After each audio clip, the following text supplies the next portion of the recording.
వంశీ విభూషితకరాన్నవనీరదాభాత్ పీతాంబరాధరుణబింబఫలాదరోష్టాత్ పూర్ణేन्दुसुन्दरमुखादरविन्दनेत्रात् कृष्णात् परं किमपि तत्त्वमहं न जाने। बुद्धेर्भेदं धृतेश्चैव गुणतस्त्रिविधं शृणु प्रोच्यमानमशेषेण पृथक्त्वेन ధనంజయ.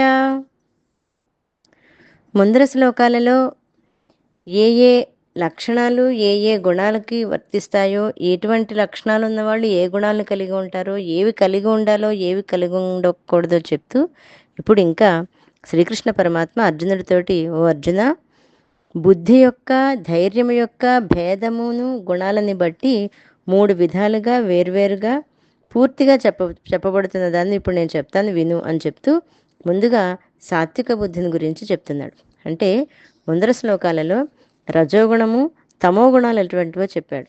రజోగుణం యొక్క లక్షణం ఎలా ఉంటుంది, తమో గుణం యొక్క లక్షణాలు చెప్తూ తామస కర్త యొక్క లక్షణాలు, రాజస కర్త యొక్క లక్షణాలు, సాత్విక కర్త యొక్క లక్షణాలు ముందర శ్లోకాల్లో చెప్పారు. ఇప్పుడు బుద్ధి ధైర్యం యొక్క భేదాన్ని బట్టి గుణాలను బట్టి వేరువేరుగా ఉన్నటువంటి 3 గుణాలని చెప్తాను అని చెప్తూ సాత్విక కర్త యొక్క లక్షణాలు ఎప్పుడు కూడా వాళ్ళు సంఘాన్ని విడిచిపెట్టేస్తారు, నేను కర్తను అనే అహంభావం లేకుండా ఉంటారు, ధైర్యము ఉత్సాహము కలిగి ఉంటారు, ఇంకా కార్యము సఫలమైన విఫలమైన ఏ విధమైన వికారాన్ని పొందరు. ఇది సాత్విక కర్త యొక్క లక్షణం. అలాగే రాజసకర్త ఎలా ఉంటాడు అంటే అనురాగం కలిగి ఉంటాడు, కర్మఫలాన్ని ఆశిస్తూ ఉంటాడు, పరమ లోభి లక్షణాలు ఉంటాయి, హింసా స్వభావం కలిగిన వాడే ఉంటాడు, శుచిత్వం ఉండదు, ఆ కార్యసిద్ధిని సంతోషంతోనూ కార్యవైఫల్యాన్ని దుఃఖంతోనూ ఉంటాడు. ఇది రాజసకర్త యొక్క లక్షణం. అలాగే ఇంకా తామసకర్త యొక్క లక్షణాలు తెలుసుకుందాం.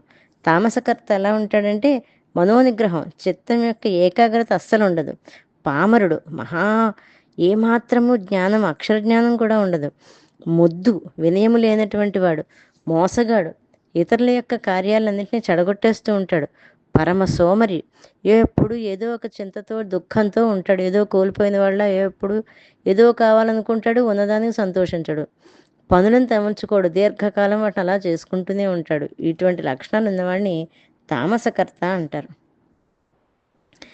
ఇవి తామసకర్త యొక్క లక్షణాలు. ఇలా కాకుండా ఇప్పుడు సాత్విక బుద్ధిని గురించి చెప్తూ సాత్విక బుద్ధి యొక్క లక్షణం, సాత్విక బుద్ధి ఉన్నవాడు ఎలా ఉంటాడో చెప్తూ సాత్విక బుద్ధి మంచి చెడ్డ రెండింటిని గురించి కూడా తెలుసుకుని మంచిని గ్రహించి చెడుని విడిచిపెట్టేస్తూ ఉంటాడు అనేటువంటి విషయాలని తర్వాత రాబోయే శ్లోకంలో తెలియజేస్తాను అని శ్రీకృష్ణ పరమాత్మ తెలియజేస్తుంది. జై గురుదత్త.